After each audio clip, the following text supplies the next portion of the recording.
The decision first announced by the country's president on Saturday has sparked anger and unrest.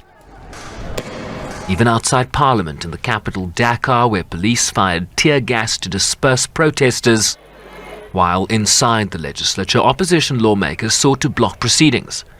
But by late Monday, 105 MPs in the 165-seat assembly voted to postpone the election, due on February 25th to December 15th. We've obviously been following very closely the situation in Senegal. For the Secretary General, it's very important that all stakeholders uphold a peaceful environment, refrain from violence and any action that can undermine the democratic process and stability in Senegal, and to speedily resolve differences through consensus, and especially, I would say, in line with Senegal's long-standing tradition of democratic governance. President Macky Sall, who's not standing for re-election, having exhausted the constitutional two-term limit, said he delayed the election due to a dispute over the candidate list and potential corruption within the constitutional body that handles the process. The postponement faced immediate backlash from some opposition parties who've submitted legal challenges to the delay.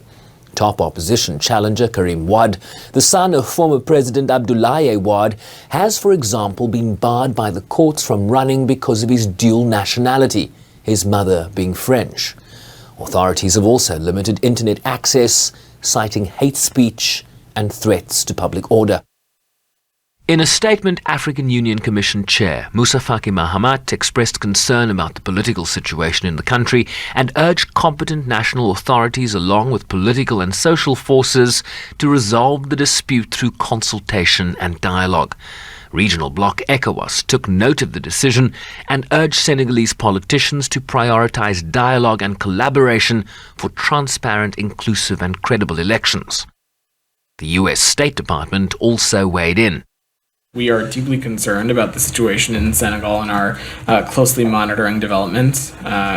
Senegal has a strong tradition of democracy and peaceful transitions of power. And while we acknowledge allegations of irregularities, we are concerned about the disruption of the presidential election calendar. And we urge all participants in Senegal's political process to engage peacefully in the important effort to hold free, fair, and timely elections. We also call on Senegalese authorities to restore internet access immediately and to respect freedom of expression, including for members of the press.